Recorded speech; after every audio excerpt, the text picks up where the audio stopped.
Hello everyone, আপোনালোক সকলোকে learn and craft with মি চেনেলটোলৈ স্বাগতম জনাইছো। এই ভিডিঅ'ত আমি আলোচনা কৰিব ওলাইছো ক্লাছ 7 ৰ মেথছৰ চেপ্টাৰ নম্বৰ 3। ইয়াৰ নাম আছিল ডাটা হেণ্ডেলিং। যোৱা ক্লাছত আমি 3.1 ৰ আটাইখিনি কোৱেশ্চন ডিসকাস কৰিছিলো। যদি চাব বিচৰা লিংকটো ডেসক্ৰিপচন বক্সত দিয়া থাকিব, তাতে ক্লিক কৰি পেলাই তোমালোকে চাই ল'ব পাৰিবা।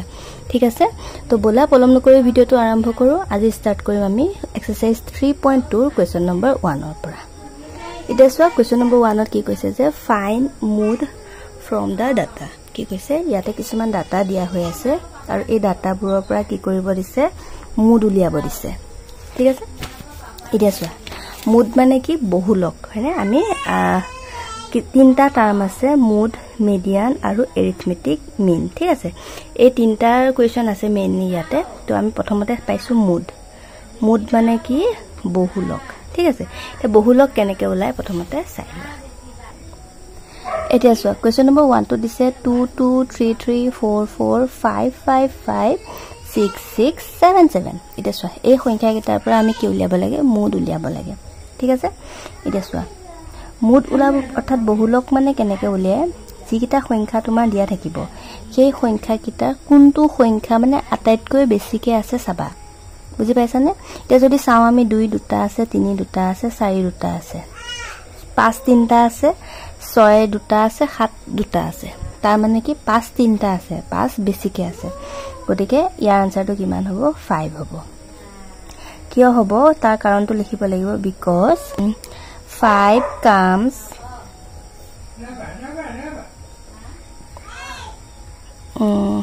three times। ঠিক আছে, 5 টো কেইবাৰ আহিছে 3 টাইমছ আহিছে, হল which is maximum।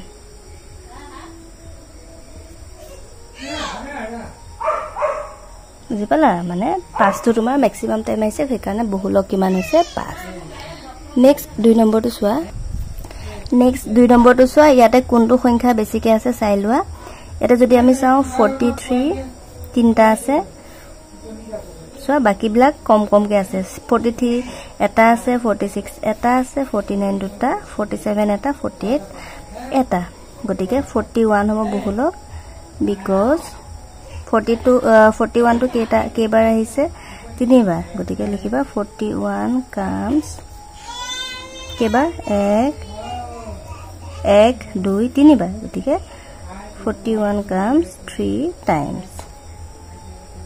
which is which is maximum। Hall question number 2 to চাই লোৱা। find the mood of the marks obtained out of 20 marks in a test। মানে কি কৈছে 20 মাৰ্কসৰ ভিতৰত মানে কিমান মাৰ্কস পাইছে দিয়া আছে ইয়াতে। ঠিক আছে, এখন তালিকা দিয়া হৈ আছে আৰু এই মাৰ্কস খিনি মানে যেটো মুড হ'ব বহুলক হ'ব হেতু উলিয়াব দিছে। দেখোৱা number of student marks obtained মানে টোটাল ষ্টুডেন্ট কিমান আছে, হিয়াত কিমান ষ্টুডেন্টে কিমান নম্বৰ পাইছে দিছে। মানে চোৱা 3 জন ষ্টুডেন্টে 10 নম্বৰ পাইছে, দেখিছা। আকৌ 3 জনে পাইছে 11, 4 জন ষ্টুডেন্টে পাইছে 12। ইয়াতে আমি বেছিটো চাব লাগিব। তে ইয়াতে চোৱা 10 11 12 13 14 15। ইয়াৰ ভিতৰত আটাইতকৈ ডাঙৰ কোনটো হ'ব, সৰি আটাইতকৈ বেছি নাম্বাৰ অফ ষ্টুডেন্ট কিমান হ'ব 7 হয়নে। মানে 7 জন ষ্টুডেন্ট এনেকুৱা আছে যিয়ে মানে বেছি হয় নহয়, বেছি ষ্টুডেন্ট কিমান হ'ব 7 জন ষ্টুডেন্টে কিমান পাইছে 13 পাইছে। গতিকে বহুলক কিমান হ'ব 13 হ'ব। বুজি পাইছানে? because 13 marks is obtained। এটা তোমালোকে লিখিবা আৰু বনাই পেলে 13 marks is obtained by most of the student। বুজি পালা, most number of the student। বুজি পাইছা, মানে বেছি নাম্বাৰ থকা ষ্টুডেন্টে বেছি নাম্বাৰ অফ ষ্টুডেন্টে কিমান নম্বৰ পাইছে 13 নম্বৰ পাইছে। গতিকে বহুলক কিমান হ'ব 13 হ'ব। হল নেক্সট চোৱা। নেক্সট তোমালোকৰ দিছে কোৱেশ্চন নম্বৰ 3। ইয়াতে কৈছে find da median from da data given বিলো। এতিয়া চোৱা find da median from da data given বিলো। তলত দিয়া মানে যিখিনি ডাটা দিয়া হৈ আছে সেই ডাটাখিনিৰ পৰা কি উলিয়াব লাগে মিডিয়ান উলিয়াব লাগে। হল এটা মিডিয়ান মানে কি, মিডিয়ান মানে হৈছে কি মধ্যমা। ঠিক আছে, কি কি টাৰ্ম পালা? প্ৰথমতে পালা মুড। মুড মানে হৈছে বহুলক আৰু মিডিয়ান মানে কি মধ্যমা তোমালোকৰ কিতাপখনত যেটো ইংলিশ মিডিয়াম আসামিজ মিডিয়াম দুইটাই দিয়া হৈ আছে গতিকে তোমালোকে বুজিবলৈ সহজ হ'ব হয় না এতিয়া চোৱা আমি প্ৰথমতে ডাটাখিনি পাতি লওঁ কি দিয়া আছে এতিয়া চোৱা 2 0 1 5 3 4 6 8 12 9 10 হল এখিনি ডাটাৰ পৰা আমি কি উলিয়াব লাগে মধ্যমা উলিয়াব লাগে ঠিক আছে এটা মধ্যমা কেনেকৈ উলিয়াবা পোন প্ৰথমে কি কৰিব লাগিব যিখিনি নাম্বাৰ দিয়া থাকিব গুটেইখিনি এসেন্ডিং অৰ্ডাৰত সজাই লবা মানে সৰুৰ পৰা ডাঙৰলৈ সজাই লবা বুজি পালা তে লিখিবা arrange in ascending order ascending order মানে কি সৰুৰ পৰা ডাঙৰলৈ ঠিক আছে সৰুৰ পৰা ডাঙৰলৈ আমি সজাও চাই লোৱা সবতছে সৰু কিমান হ'ব 0 হল যেটো লিখিবা হেতু তলত আসবা এনেকে কাটি দিবা দে নহলে ভুল হৈ যাব সোয়া 0 হল তাৰছত 1 একৰ পিছত 2 আছে নে সোয়া 2 তাৰছত 3 আছে নে সোয়া 3 তাৰছত 4 5 6 হল তাৰছত সোয়া 8 7 9 8 হল 9 10 12 এতিয়া এখিনতে এটা কথা কওঁ এনেকুৱা কোৱেশ্চন যেতিয়া কৰিবা তোমালকে টোটাল নাম্বাৰটো হিসাব কৰি লবা 1 2 3 4 5 6 7 8 9 10 11 আমাৰ টোটাল কিমানটা সংখ্যা আছে 11টা সংখ্যা আছে আৰু তাৰছত তোমালকে যেটো অ্যাৰেঞ্জ কৰিবা সেই অ্যাৰেঞ্জ কৰাটো তোমাৰ 11টা আছে নাই চাই লবা কেতিয়াবা মানে এটা সংখ্যা দুবাৰ থাকে ন গতিকে এটা স্কিপ হৈ যায় তেতিয়া মানে সংখ্যা কমি আহে কোৱেশ্চনটো ভুল হৈ যায় বুজি পাইছানে ঠিকানে সদায় নাম্বাৰ কিটা লিখোতে প্ৰশ্নখনত এনেকে দাগ দি যাবা তোমালোকৰ নিজৰ ইচ্ছা মতে আৰু এই হিসাবটো কৰিবা নে 1 2 3 4 5 6 7 8 9 10 11 11 আছে গতিকে এতিয়া মানে যেটো তোমাৰ মিডিয়ান উলাব দিছে মধ্যমাটো মানে কি হয় এসেন্ডিং অৰ্ডাৰত সজাওতে মানে যেটো মাজত পৰে হেতুৱে হয় মানে এটা 11 যদি আমি চাও 11 হলে কি হ'ব পাঁচটা ইফালে থাকিব পাঁচটা ইফালে থাকিব মাজৰ সংখ্যাটো 11 হ'ব হয়নে চোৱা 1 2 3 4 5 ইফালে পাঁচটা 1 2 3 4 5 ইফালে পাঁচটা একদম মাজত কিমান আহি গল 5 আহি গল গতিকে কি হয় মিডিয়ানটো কিমান হ'ব 5 হ'ব হল এনেকে তোমালকে মুখতেও কৰিব পাৰা কেতিয়াবা কোৱেশ্চন বেছি থাকিলে মানে নাম্বাৰ বেছি থাকিলে এটা ফৰ্মুলা কৰি পেলে কৰিব পাৰা হেতু কেনেকৈ হয় জানানে কি হয় টোটাল যিমানটা সংখ্যা থাকে তাক তাৰ লগত এক এটা যোগ কৰিবা হল যোগ কৰি পেলে তাক 2 ৰে ডিভাইড কৰি দিবা হল এটা চোৱা 11 কে 12 ডিভাইডেড বাই 2 2 ৰে 12 ক 6 বাৰ যাব তাৰ মানে কি 6 নম্বৰ স্থানত যেটো সংখ্যা থাকিব সেই সংখ্যাটোৱে হ'ব মিডিয়ান এটা 6 নম্বৰ স্থানত কি আছে চোৱা 1 2 3 4 5 6 দেখিছা 6 নম্বৰত 5 আছে গতিকে 5 টো হ'ব ইয়াৰ আনসাৰ ঠিক আছে নেক্সট চোৱা কোৱেশ্চন নম্বৰ 2 নেক্সট 2 নম্বৰটো চাই লোৱা ইয়াতে আমি ডাটাখিনি পাতি লৈছো তাৰ পিছত কি কৰিম আমি এসেন্ডিং অৰ্ডাৰত সজাই লম হল তে এসেন্ডিং অৰ্ডাৰটো কি হ'ব লিখি লোৱা এসেন্ডিং অৰ্ডাৰ এটা ইয়াৰ ভিতৰত আটাইতকৈ সৰু কিমান আছে চাই লোৱা এটা যদি চাও আটাইতকৈ সৰুটো কিমান 5 গতিকে প্ৰথমতে 5 লিখা 6 আছে নে চোৱা নাই 6 পিছত কিমান আহিব 7 হল 8 এটা আছে 8 হল আৰু 8 আছে নেকি চোৱা এটো হল দুটা 8 নেক্সট 9 কেটা আছে চোৱা এটা দুটা তিনটা গতিকে লিখা এটা দুটা তিনটা হল তাৰছত চোৱা 10 এটা আছে গতিকে 10 হল 11 এটা আছে 11 আৰু আছে নেকি চোৱা নাই 12 দুটা আছে 12 দুটা হল তাৰছত হিসাব কৰি চোৱা 1 2 3 4 5 6 7 8 9 10 11 2 3 4 5 6 7 8 9 10 11 ঠিক আছে 11টা হৈ গল এতিয়া এটাকে উলিয়াই দিয়া কি উলাব দিছে আমাক মিডিয়ান হয়নে লিখিবা মিডিয়ান বা মধ্যমা ইজ ইকুৱেল টু 11 11 হলে মাজত কেটা আহিব পাঁচটা আহিব হয়নে 1 2 3 4 5 হল 1 2 3 4 5 মানে কি হয় 9 হয় কিমান ওলাব 9 বা ফৰ্মুলাটো পাতি পেলেও কৰিব পাৰা তেতিয়া 6 ওলাব কাৰণ 11 লগত 1 যোগ কৰিলে কিমান হ'ব 12 হ'ব হয়নে 12 ক 2 ৰে ডিভাইড কৰিলে 6 বাৰ যাব হয়নে এটা 6 নম্বৰ স্থানত চোৱা 1 2 3 4 5 6 এটা 11 খলনি বেলেগ ওলাব পাৰে 13 ওলাব পাৰে তেনেকৈ তোমালকে কৰিবা মানে ইজি হয় আৰু হয়নে 13 ওলালে কি হ'ব 13 লগত 1 যোগ কৰি পেলে 14 কৰিবা হয়নে 14 গিতিয়া তোমাৰ কিমানে যাব চোৱা 14 ক 2 ৰে 7 বাৰ যাব গতি 7 নম্বৰ পজিশনত যেটো সংখ্যা থাকিব হেতুৱে হ'ব বুজি পালা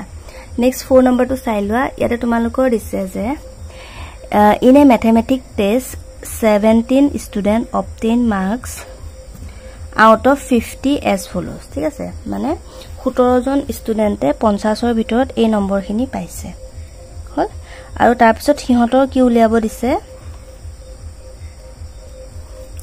এটা কোৱেশ্চনটো স্কিপ হৈ গৈছে ইয়াৰ পৰা কি উলিয়াব দিছিল জানানে মুড উলিয়াব দিছিল আৰু মিডিয়ান উলিয়াব দিছিল তোমালোকে আসামিজ মিডিয়ামটো চালে গম পাবা গতিকে গুটে সংখ্যাখিনি আমি প্ৰথমতে যেহেতু এসেন্ডিং অৰ্ডাৰত উলিয়াই ল'ব লাগিব প্ৰথমতে আমি এসেন্ডিং অৰ্ডাৰ উলিয়াই লম তাৰ পৰা আমি মুড আৰু মিডিয়ান দুইটা উলিয়াব পাৰিম হল এতিয়া চোৱা কোৱেশ্চন নম্বৰ 42 ভিডিওটো বেছি দীঘল নহব কাৰণে মই অফ ক্যামেৰা পাতি লৈছো এইকিটা মানে এসেন্ডিং অৰ্ডাৰত সজাই লৈছো আৰু বুজি পাইছা সৰু পা ডাঙৰলে কেনেকৈ সজাব লাগে আগৰটোটো দেখিছাই তেনেকৈ কৰিবা আৰু এটা প্ৰথমতে আমি উলিয়াম মুড হল এটো চাই লবা তা আমি প্ৰথমতে হিসাব কৰি লওঁ কেটা সংখ্যা আছে 1 2 3 4 5 6 7 8 9 10 11 12 13 14 15 16 17টা সংখ্যা আছে আৰু আমাৰ 17 জন ষ্টুডেন্টে দিয়া আছিল হয়নে গতিকে ঠিকে আছে এটা চোৱা আমি যদি মন কৰো ইয়াতে বেছিকে থকা সংখ্যাই মানে আমাৰ মুড হল বেছিকে থকা সংখ্যা কিমান 35 দিছে 1 2 3 4 35 4 বাৰ আছে বাকি এটা সংখ্যাও বেছিকে 4 বাৰতকে বেছিকে নাই গতিকে মুডটো কিমান হ'ব 35 এ হ'ব তাৰ কাৰণটো লিখিব লাগিব কি because 35 comes 4 times which is maximum বুজি পালানে মানে maximum number কিমান আহিছে 35 এ আহিছে হল গতিকে maximum number গতিকে মুড কিমান হৈ গল 35 হল এতিয়া ইয়াৰ পৰা আমি কি উলিয়াব লাগিব মিডিয়ান তো মিডিয়ান আমি ফৰ্মুলাটো পাতিবলৈ পটককে কৰিম চোৱা টোটাল কেটা আছে 17টা আছে ন গতিকে 17 লগত এক এটা যোগ কৰি দিয়া কিমান হ'ব ডিভাইডেড বাই 2 17 একে 18 ডিভাইডেড বাই 2 2 ৰে 18 2 9 গুণ 18 তাৰ মানে 9 নম্বৰ পজিশনত যেটো সংখ্যা আছে সেই সংখ্যাটোৱে হ'ব মিডিয়ান না মধ্যমা হল এতিয়া চোৱা 1 2 3 4 5 6 7 8 9 দিছা 9 নম্বৰ পজিশনত কিমান আছে 28 আছে গতিকে এনসাৰটো কিমান হ'ব 28 এফালে 9টা সংখ্যা আছে না চাই ল'ব পাৰা নহলে ভুল হ'ব পাৰে চোৱা 1 2 3 4 5 6 7 8 1 2 3 4 5 6 7 8 মানে 28 টো সম মাজত আছে তাৰ আগফালে কেটা সংখ্যা আছে 8টা সংখ্যা আৰু পিছফালে 8টা সংখ্যা আছে গতিকে 28 টো মানে একদম মাজত আছে মাজত থাকিলে তাক আমি কি বুলি কম মধ্যমা বুলি কম হল বুজি পালা এতিয়া আহা question number 5 Next question number 5 to silo yet it is a find the mood and median of the data given below are these two values are same অর্থাৎ কি কৈছে যে যেটো ডাটা আমাৰ দিয়া হৈ আছে সেই ডাটাটোৰ পৰা আমি কি উলিয়াব লাগে মুড আৰু মিডিয়ান উলিয়াব লাগে ঠিক আছে তো তাৰ পাছত কি হ'ব মুড আৰু মিডিয়ান উলোৱাৰ পিছত যি দুটা মান পাম আমি সেই দুটা মান মানে একে হয় নে নহয় আমাক খুদিছে বুজি পাইছা তে আমি ডাটা কিটা প্ৰথমতে পাতি লওঁ তাৰ পাছত সাম একে হয় নে নহয় হল ডাটা কিটা পাতি পেলে প্ৰথম মুড আৰু মিডিয়ান উলিয়াই লম তাৰ পাছত আমি সাম একে হয় নে নহয় ঠিক আছে এতিয়া চোৱা এটা ইয়াতে প্ৰথম কামটো আমাৰ কি হ'ব এসেন্ডিং অৰ্ডাৰত আমি সজাই ল'ব লাগিব হল এসেন্ডিং অৰ্ডাৰটো কি হ'ব চাই লোৱা ইয়াতে আটাইতকৈ সৰু সংখ্যাটো কিমান হ'ব চোৱা 12 হয়নে 12 আটাইতকৈ সৰু গতিকে 12 আৰু আছে নে চোৱা 12 হল নেক্সট 13 চোৱা এটা আৰু আছে নে চোৱা দুটা 13 দুটা আছে নেক্সট 14 চোৱা এটা দুটা তিনটা 14 কেটা আছে তিনটা এটা দুটা তিনটা হল 15 আছে নেকি চোৱা নাই হল 16 আছে নে চোৱা এটা আছে আৰু 19 আছে এটা হল কেটা আছে চোৱা 1 2 3 4 5 6 7 8 9 2 3 4 5 6 7 8 9 9টা ঠিকে আছে গতিকে এটাকে মুডটো কিমান হ'ব চোৱা কোনটো সংখ্যা বেছিকে আছে বহুলক মানে মুড মানে কি বহুলক কোনটো সংখ্যা বেছিকে আছে 12 দুটা আছে 13 দুটা আছে 14 তিনটা আছে তাৰ মানে এনসাৰটো কিমান হ'ব 14 হ'ব তাৰ কাৰণটো লিখি দিবা 14 comes কেবাৰ হৈছে 1 2 3 বাৰ গতিকে 3 টাইমছ বুলি লিখিবা হল নেক্সট ইয়াৰ পৰা মিডিয়ানটো উলিয়াই দিয়া মিডিয়ানটো কি হ'ব একদম মাজত থকা সংখ্যা হল তে কেটা আছে 1 2 3 4 5 6 7 8 9টা আছে গতিকে 9 লগত 1 এটা যোগ কৰি পেলে 2 ৰে ডিভাইড কৰা কিমান হ'ব 9 1 10 ডিভাইডেড বাই 2 মানে 5 হল এটা 5 নম্বৰ স্থানত থকা সংখ্যাটো চোৱা 1 2 3 4 5 14 দেখিছা এটা 14 টো চোৱা আগত কেটা আছে 1 2 3 4টা আছে পিছত চোৱা 1 2 3 4 চোৱা আগত 4টা পিছত 4টা তাৰ মানে এটো একদম মাজত আছে গতিকে এতেকে মিডিয়ান ইজ ইকুৱেল টু কিমান হ'ব 14 বুজি পালা আজিলৈ আহিছো ভিডিওটো চোৱাৰ বাবে বহুত বহুত ধন্যবাদ নেক্সট ক্লাছত আমি কোৱেশ্চন নম্বৰ 6 ৰ পৰা ডিসকাস কৰিম and thank you for watching and study well